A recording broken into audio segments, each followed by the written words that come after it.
ಸ್ವಾಮೀಜಿ, ಇತ್ತೀಚೆಗೆ ಬೆಂಗಳೂರಿನ ಒಬ್ಬರ ಅಮ್ಮ ನನಗೆ ಕಾಲ್ ಮಾಡಿ ಸಿಕ್ಕಾಪಟ್ಟೆ ಅಳುತ್ತಾ ನನ್ನ ಮಗ ಡ್ರಗ್ ಅಡಿಕ್ಟು, ಏನು ಮಾಡಬೇಕು ಅಂತ ಕೇಳಿದರು. ಏನು ಹೇಳಲಿ ಸ್ವಾಮೀಜಿ ಅವರಿಗೆ? ನಮ್ಮ ದೇಶದ ತಂದೆ ತಾಯಂದಿರಿಗೆ ಮಕ್ಕಳನ್ನು ಬೆಳೆಸೋದು ಹೇಗೆ ಅಂತ ಲಕ್ಷಕ್ಕೊಬ್ಬರಿಗೂ ಗೊತ್ತಿಲ್ಲ. ತಪ್ಪು ತಂದೆ ತಾಯಂದಿರದ್ದು. ಈ ದೇಶದಲ್ಲಿ ಕೆಟ್ಟ ಮಕ್ಕಳು ಹುಟ್ಟಲ್ಲ, ಈ ದೇಶದಲ್ಲಿ ದಡ್ಡ ಮಕ್ಕಳು ಹುಟ್ಟಲ್ಲ. ಆ ಕಡೆ ತಂದೆ ತಾಯಿ, ಈ ಕಡೆ ಶಿಕ್ಷಣ ವ್ಯವಸ್ಥೆ, ಸಮಾಜದ ಕೆಲವರು ಹಿರಿಯರು, ಇವರೆಲ್ಲ ಸೇರಿಕೊಂಡು ದೇವತೆಗಳಂತಹ ಮಕ್ಕಳನ್ನ ದೆವ್ವಗಳಂತಹ ಮಕ್ಕಳನ್ನಾಗಿ ಪರಿವರ್ತನೆ ಮಾಡುವುದರಲ್ಲಿ ಬಹಳ ಬ್ಯುಸಿಯಾಗಿದ್ದಾರೆ. ಗೃಹ್ಯ ಸೂತ್ರಗಳು ಅಂತಿದೆ. ತಾಯಿ ಗರ್ಭ ಧರಿಸಿದ್ದಾಗ 9 ತಿಂಗಳು ಹೇಗೆ ಬದುಕಬೇಕು ಅಂತಿದೆ. ಮ್ಯಾರೇಜ್ ಅನ್ನೋದು ಇಂಡಿಯಾದಲ್ಲಿ ಪರ್ಸನಲ್ ಅಲ್ಲ, it is a social programme. ನಾನು ನನಗೆ ಬೇಕಾದ ಹುಡುಗಿನ ಮದುವೆ ಆಗ್ತೀನಿ ಅಂದ್ರೆ ನಾನು ರಾಜನಾದ್ರೆ ಜೈಲಿಗೆ ಹಾಕ್ತೀನಿ ಅವನನ್ನು. ನಾನು ಬೇಕಾದ ಹುಡುಗನ ಮದುವೆ ಆಗ್ತೀನಿ, ಅವಳನ್ನು ಜೈಲಿಗೆ ಹಾಕ್ತೀನಿ. ನಾಳೆ ನಿನ್ನ ಹೊಟ್ಟೆಯಲ್ಲಿ ವೀರಪ್ಪನ ಹುಟ್ಟಿದ್ರೆ ನಿಮ್ಗಿಬ್ಬರಿಗೆ ಕಾಟ ಕೊಡಲ್ಲ ಅವನು, ನಮ್ಮನ್ನೆಲ್ಲ ಸಾಯಿಸ್ತಾನೆ. ನೀನು ಯಾರು ಮದುವೆ ಆಗಬೇಕು, ಯಾರು ಮದುವೆ ಆಗಬಾರ್ದು ಅಂತ ಸಮಾಜ ನಿರ್ಧರಿಸುವ ಹಕ್ಕು ಸಮಾಜಕ್ಕಿದೆ. ಇಲ್ಲಾಂದ್ರೆ ಮದುವೆ ದಿನ 100 ಜನರನ್ನು ಯಾಕೆ ಸೇರಿಸ್ತಾರೆ? ಈ ಹುಡುಗಿ ಇಂಥವಳು, ಇವರ ಅಮ್ಮ ಅಂಥವಳು, ಅವ್ರ ತಾಯಿ ತಂದೆ ಇಂಥವ್ರು, ಅವ್ರ ಬಯೋಡಾಟಾ ಕೊಡ್ತಾರೆ 3 ತಲೆಮಾರಿಂದು. ಆ ಹುಡುಗಂದು ಬಯೋಡಾಟಾ ಕೊಡ್ತಾರೆ.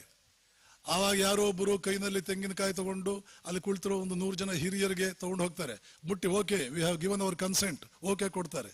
ಅಲ್ಲಿ ಯಾರಾದ್ರೂ ಒಬ್ರು ನಾನು ಓಕೆ ಕೊಡಲ್ಲ ಅಂದ್ರೆ ಇದು ನಿಲ್ಬೇಕು, ನಿಲ್ಲುತ್ತೆ, ನಿಲ್ತಿತ್ತು. ಮಗು ಹುಟ್ಟಿದ ಮೇಲೆ ಯದ್ವಾ ತದ್ವಾ ಬದುಕೋದಲ್ಲ. ಸೈಕಾಲಜಿನಲ್ಲಿ, ಚೈಲ್ಡ್ ಸೈಕಾಲಜಿನಲ್ಲಿ ಒಂದು ಚಾಪ್ಟರ್ ಬರುತ್ತೆ, the little eyes are watching you. ಪುಟ್ಟ ಕಣ್ಣುಗಳು ಗಮನಿಸ್ತಾ ಇದೆ, ಕೇರ್ಫುಲ್ ಆಗಿ ಬದುಕಿ. ಮಕ್ಕಳು ಮನೆಯಲ್ಲಿದ್ದಾಗ ತಂದೆ ತಾಯಿ ಗಂಡ ಹೆಂಡತಿಯರಂತೆ ವರ್ತಿಸಬಾರದು, ತಂದೆ ತಾಯಿಯರಂತೆ ವರ್ತಿಸಬೇಕು. ದಂಪತಿಗಳಾಗಬಾರದು, ಗೃಹಸ್ಥರಾಗಬೇಕು.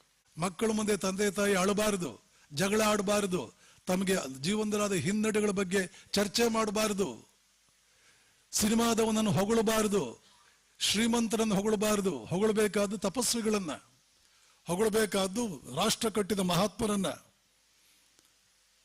ತಪಸ್ಸು ಮಾಡಿ ಜಗತ್ತಿಗೆಲ್ಲ ಒಳಿತು ಮಾಡುವುದಕ್ಕೆ ಪ್ರಾಣತ್ಯಾಗ ಮಾಡಿದ ಮಹಾತ್ಮರನ್ನ ಮಕ್ಕಳ ಮುಂದೆ ಹೊಗಳಬೇಕಾದ್ದು. ಅದಕ್ಕೋಸ್ಕರವೇ ನಮ್ಮಲ್ಲಿ ಮಕ್ಕಳ ಮುಂದೆ ರಾಮಾಯಣದ ಕಥೆ ಹೇಳ್ತಿದ್ರು, ಸಾಧು ಸನ್ಯಾಸಿಗಳ ಕಥೆ ಹೇಳ್ತಿದ್ರು, ವಿಶ್ವೇಶ್ವರಯ್ಯನವ್ರ ಕಥೆ ಹೇಳ್ತಿದ್ರು ನಮ್ಗೆ. ರಾಧಾಕೃಷ್ಣನ್, ವಿಶ್ವೇಶ್ವರಯ್ಯ, ಶಂಕರಾಚಾರ್ಯರು, ರಾಮ, ಇವ್ರು ಬಿಟ್ರೆ ಬೇರೆಯವರೇ ಗೊತ್ತಿಲ್ಲ ನಮಗೆ. ಇದೇನನ್ನೋ ಅನುಸರಿಸದೆ ಮಗ್ಗ ಡ್ರಗ್ ಅಡಿಕ್ಟ್ ಆಗ್ತಾನೆ, ಕ್ವೈಟ್ ನ್ಯಾಚುರಲ್. ಸ್ವಾಮಿ ಚಿನ್ಮಯಾನಂದ ಹೇಳ್ತಾ ಇದ್ರು, Indian youth are not useless, they are used less. They are not hopeless, they are hopeless. Therefore, instead of going to divine centers, they are going to wine centers. ಏನು training ಕೊಟ್ರಿ ನೀವು ಅವರಿಗೆ? ಒಂದು ಮಗುವನ್ನು ಬೆಳೆಸೋದು 20% ಜನರಿಗೂ ಅದು ಗೊತ್ತಿಲ್ಲ. ಯಾಕೆ? ಇವ್ರಿಗೆ ಗೊತ್ತೇ ಆಗಲ್ಲ ಭಾರತೀಯರಿಗೆ. ಇವ್ರಿಗೆ 6 ತಿಂಗಳಲ್ಲಿ ದುಡ್ಡು ಡಬಲ್ ಮಾಡ್ತೀವಿ ಅನ್ನೋದು ಗೊತ್ತಾಗುತ್ತೆ. 6 ತಿಂಗಳಲ್ಲಿ ದುಡ್ಡು ಡಬಲ್ ಮಾಡ್ತೀವಿ, ಮನೆಯಲ್ಲಿರೋ ಅಡಿಗೆ ಮನೆ ಪಾತ್ರೆಗಳನ್ನು ಮಾರಿ ದುಡ್ಡು ಇಡ್ತಾರೆ ತಗೊಂಡೋಗಿ. ಯಾರೋ ಪುಕ್ಕಟೆ ಕೊಡ್ತಾರಂತೆ ಬನ್ನಿ, ಶೀರ್ಷಾಸನದಲ್ಲಿ ನಡ್ಕೊಂಡು ಹೋಗ್ತಾರೆ. ಇಂಥದ್ದು ಬಿಟ್ರೆ ಈ ಮಂಕು ಭಾರತೀಯರಿಗೆ, ಮಂಕಣ್ಣಗಳಿಗೆ ಏನೂ ಹೋಗ್ಲಿಕ್ಕೆ. ವಿವೇಕಾನಂದರು ಓಡಾಡೋ ಕಾಲದಲ್ಲಿ ಹೇಳ್ತಿದ್ರು, ಅವರು ಭಾರತೀಯರನ್ನ ಡಿಸ್ಕ್ರೈಬ್ ಮಾಡಿದ್ದು ಹೇಗೆ, ವರ್ಣಿಸಿದ್ದು ಹೇಗೆ ಅಂದ್ರೆ ಉಸಿರಾಡುವ ಹೆಣಗಳು. ಭಾರತೀಯರು ಯಾರು? ಉಸಿರಾಡುವ ಹೆಣಗಳು. ಬುದ್ಧಿನೇ ಇಲ್ಲ ಇದಕ್ಕೆ, ಬುದ್ಧಿನೋದೇ ಇಲ್ಲ. Breathing corpses, encrustations of ignorance, ಅಜ್ಞಾನದ ಮುದ್ದೆಗಳು, ಲಂಪ್ಸ್ ಆಫ್ ಕ್ಲೇ, ಮಣ್ಣಿನ ಬಂತೆಗಳು. What can I expect from them? ಇಂಥವರಿಂದ ನಾನೇನು, ಓ ಜಗನ್ಮಾತೆ, ಒಬ್ಬ ಮನುಷ್ಯನನ್ನಾದರೂ ಕಳಿಸ್ಲಿಲ್ಲ ನನ್ನ ಹತ್ರ ಅಂದ್ರೆ ನಾನು ಹೇಗೆ ಕೆಲಸ ಮಾಡಲಿ ಇಂಥವ್ರನ್ನೆಲ್ಲ ಇಟ್ಕೊಂಡು? ಗೃಹ್ಯ ಸೂತ್ರಗಳು ಬರೆದಿದ್ದು ಬುದ್ಧ ಪೂರ್ವ 1000 ವರ್ಷಗಳ ಹಿಂದೆ. ಹುಡುಗಿಯೊಬ್ಬಳು ಗರ್ಭಿಣಿಯಾದಾಗ 9 ತಿಂಗಳು ಹೇಗೆ ಬದುಕಬೇಕು, ಅವಳು ಬದುಕಿಲ್ಲ. ಆ ಡ್ರಗ್ ಅಡಿಕ್ಟ್ ತಾಯಿ ಬದುಕಿಲ್ಲ.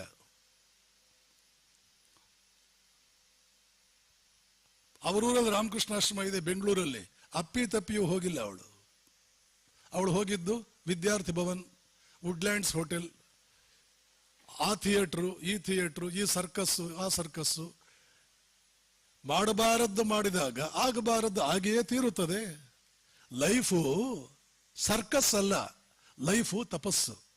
ಯದ್ವಾ ತದ್ವಾ ಬದುಕ್ತಾ ಇರೋರ್ನ ನಮ್ಮ ಹತ್ರ ಇಟ್ಕೊಳ್ಳೋ ಹಾಗಿಲ್ಲ. ಯಾಕೆ? ಹೋಗ್ಬಿಡುತ್ತೆ, ನಮ್ಮ ಮಕ್ಕಳು ಹಾಳಾಗ್ತಾರೆ ನಿಮ್ಮ ಮಕ್ಕಳಿಂದ.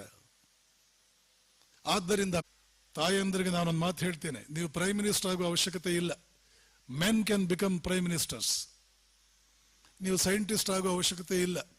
ಆಗಿ ಬೇಡ ಅಂತ ಅನ್ನಲ್ಲ, ಆದರೆ ಅದೇನು it is not essential. Men can become scientist. There is one thing which men can never accomplish, that is motherhood. ಗಂಡಸು ನೀವು ಮಾಡಿದ್ದೆಲ್ಲ ಮಾಡ್ತಾನೆ. ತಾಯಿತನ, ತಾಯಿಯ ಆರೈಕೆ, ತಾಯಿಯ ರಕ್ಷಣೆ, ಮಮತೆಯ ಮಡಿಲು. ಮಮತೆಯ ಮಡಿಲಿನಲ್ಲಿ ಮಗುಗೆ ಏನು ಸಿಗಬೇಕು? ಅಪ್ಪ ಏನು ಮಾಡಿದ್ರು ಕೊಡೋಕ್ಕಾಗಲ್ಲ. ಯಾವ ದೇವತೆಯು ಜಗತ್ತಿನಲ್ಲಿ ಕೊಡೋಕ್ಕಾಗಲ್ಲ. ಯಾರೋ ಕೋಟಿಗೊಬ್ಬ ಮಹಾಗುರು ಸಿಕ್ಕಿದ್ರೆ ರಾಮಕೃಷ್ಣರಂತ ಗುರುಗಳು ಅವ್ರು ಕೊಡ್ಬೋದೇ ಹೊರತು ಇನ್ನು ಯಾರಿಗೂ ತಾಯಿಯ ಸ್ಥಾನವನ್ನ ಮದರ್ ಹ್ಯಾಸ್ ನೋ ಸಬ್ಸ್ಟಿಟ್ಯೂಟ್.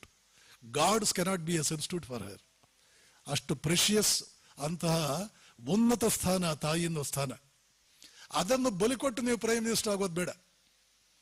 ಅದನ್ನ ಮಾಡಿಕೊಂಡು ಪ್ರೈಮ್ ಮಿನಿಸ್ಟರ್ ಆಗಿ ಮತ್ತೊಂದಾಗಿ ನಿಮ್ಮಿಷ್ಟ, ನಿಮ್ಮ ಪ್ರಗತಿಗೆ ನಾವು ಅಡ್ಡ ಬರಲ್ಲ. ಅದನ್ನು ಬಲಿಕೊಟ್ಟು ಮಾಡೋದಲ್ಲ. ಯಾಕೆ? ಬೇಕಾದ ನೀವು ಆಗಿದ್ರು ನಿಮ್ಮ ಮಗ ಒಬ್ಬ ಧೂರ್ತ ಆದರೆ ಸಮಾಜದ ಜನ ಆಡ್ಕೊಳ್ತಾರೆ, ಅವಳ ಮಗಳೇ ಹೀಗಿದ್ದಾನೆ, ಅವಳು ಏನ್ ಮಾಡ್ತಾಳೆ ಬಿಡು, ಅವಳ ಮಗಳೇ ಹೀಗಿದ್ದಾಳೆ, ಅವಳೇನು ಹೇಳ್ತಾಳೆ ಪ್ರಪಂಚಕ್ಕೆ. ಆದ್ದರಿಂದ ಇದು ಬಹಳ unfortunately India is very much suffering because of the incompetence on the part of parents. ಹಾಗಂತ ಹೇಳಿ ನಾನು ಅವಳು ತಪ್ಪು, ನಿನ್ನ ಲೈಫ್ ಮುಗೀತು ಅಂತ ನಾ ಹೇಳಲ್ಲ. ಅಲ್ಲೇ ರಾಮಕೃಷ್ಣಾಶ್ರಮ ಇದೆ, ಸ್ವಾಮೀಜಿಗಳ ಹತ್ರ ಕರ್ಕೊಂಡೋಗಿ ವಿವೇಕಾನಂದ ಬಾಲಕ ಸಂಘ, ವಿವೇಕಾನಂದ ಯುಗ್ ಸಂಘ ಇತ್ಯಾದಿಗಳ ಕಡೆ ಕರ್ಕೊಂಡು ಹೋದರೆ ಅಲ್ಲಿ ಒಳ್ಳೊಳ್ಳೆ ಬ್ರಿಲಿಯಂಟ್ ಬಾಯ್ಸ್ ಇರ್ತಾರೆ. ಸದ್ಗುಣ ಸಾಮರ್ಥ್ಯಗಳಲ್ಲಿ ಜಗತ್ತಿಗೆ ಕಾಂಪೀಟ್ ಮಾಡುವಂತಹ ಮಕ್ಕಳು ಪುಣ್ಯವಶಾತ್ ರಾಮಕೃಷ್ಣಾಶ್ರಮದ ಬಾಲಕ ಸಂಘಗಳಲ್ಲಿ ನಮ್ಮ ಆಶ್ರಮದಲ್ಲೇ ಅಂತ ಹುಡುಗರು ಬೇಕಾದಷ್ಟು ಬಂದು ಹೋದರು. ಕೂಲಿ ಆಗಬೇಕು ಅಂತಿದ್ದವರೆಲ್ಲ ಒಂದೊಂದು ಫಸ್ಟ್ IPS ಮಾಡೋದು, ಹಾರ್ವರ್ಡ್ ಅಲ್ಲಿ ರೋಡ್ಸ್ ಸ್ಕಾಲರ್ಶಿಪ್ ತಗೊಳ್ಳೋದು, ಇದೆಲ್ಲ ಆಗಿ ಹೋದ್ರು. ಹಳ್ಳಿ ಹುಡುಗರು